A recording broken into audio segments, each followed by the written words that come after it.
Grunge music originated in Seattle, Washington, and was essentially another character in this week's episode, Singles, taking place entirely in Seattle. The grunge sound was created in the mid-1980s as a reaction to the overproduced and over-commercialized music of the time, especially the popular hair metal genre. Once grunge became the soundtrack for Gen X, hair bands like Poison, Motley Crue, and even the chart-topping Guns N' Roses were yesterday's news. The Singles soundtrack included music from key bands from the grunge music scene at the time, such as Alice in Chains, Pearl Jam, and Soundgarden. Pearl Jam performed two previously unreleased songs on the Singles soundtrack, Breath and State of Love and Trust. The Soundgarden song Birth Ritual and Chris Cornell's solo song Seasons appear in the movie as well. And of course, Eddie Vedder, Stone Gossard, and Jeff Ament play the band members of Citizen Dick, Matt Dillon's decidedly less successful band. And no one was more dismissive of the great grunge gold rush than Mudhoney's Mark Arm.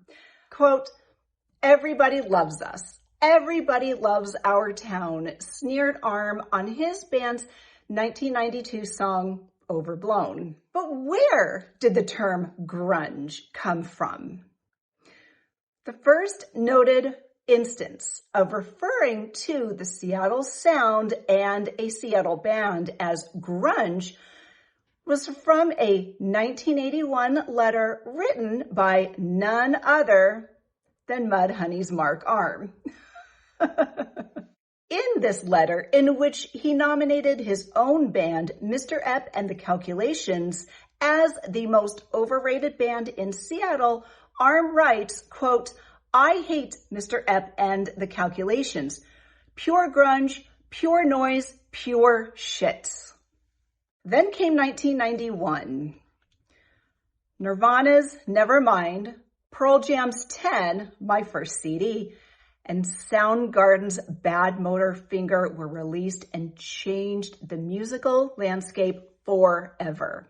The following year, Alice in Chains released their landmark album, Dirt. And once Nirvana reached #1 on the Billboard chart and Pearl Jam followed closely behind, grunge turned from a joke into an actual descriptor of the genre, characterized by guitar distortion, feedback, and heartfelt, anguished lyrics. While grunge rocketed to the top of the charts throughout the 90s, the sludgy rock songs took on a life of their own. And sadly, though, the fame, success, attention, and subsequent drug abuse cost the lives of many of the genre's stars.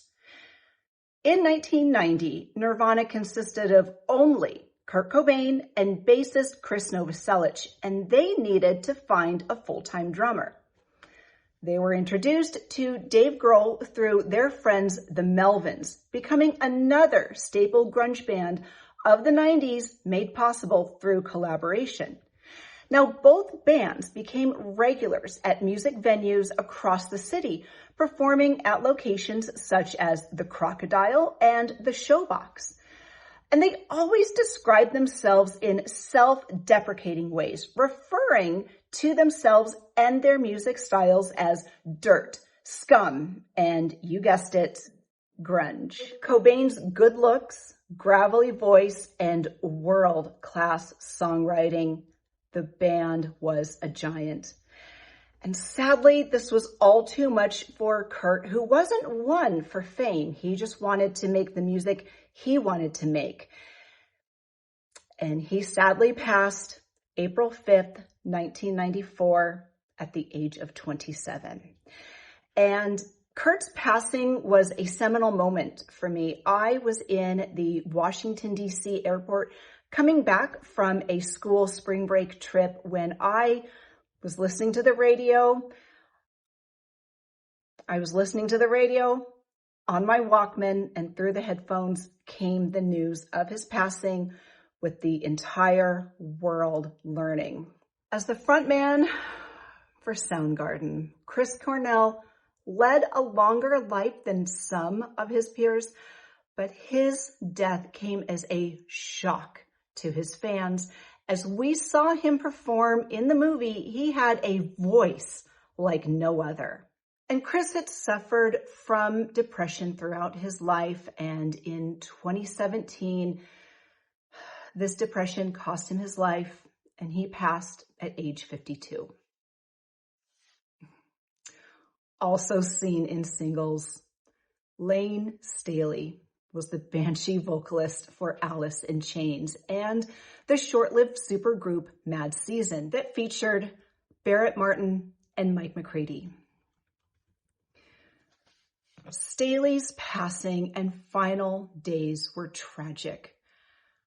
After a drug overdose that took his life, he was found in his home weighing just 86 pounds and 34 years old.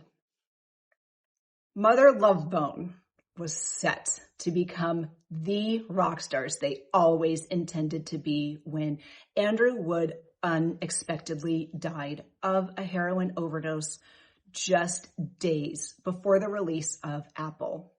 Wood was charming and just seemingly full of life. And to that end, Wood's roommate, Chris Cornell, wrote a tribute to his late friend. A few songs played with the surviving Mother Love Bone members turned into an entire album, Temple of the Dog. When Cornell decided that one of the songs would be better as a duet, he invited Eddie Vedder to sing with him on Hunger Strike. As seen in singles, Wood was sung by Lane Staley and was a tribute to Andrew Wood, and Crow's decision to include Mother Love Bone's soaring Chloe Dancer and Crown of Thorns on the single soundtrack felt like a fitting tribute.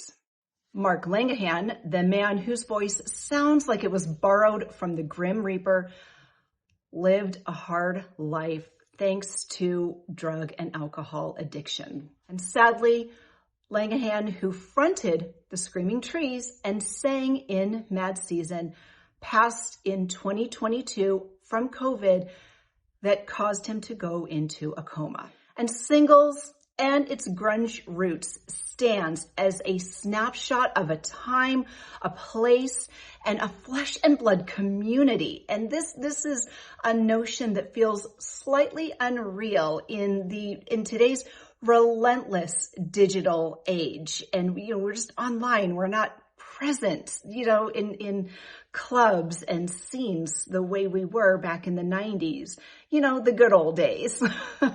So go ahead and give the subscribe button a distorted guitar tone so you never miss a thing. As you know, new episodes of the Real Relationships podcast premiere every Thursday on Apple, Spotify, or wherever you get podcasts. And hey, we are also on Facebook, YouTube, Instagram, and TikTok for as long as we're allowed to be on there. So follow us on all of our channels so you never miss a thing. Stay safe, stay grungy. We'll see you soon.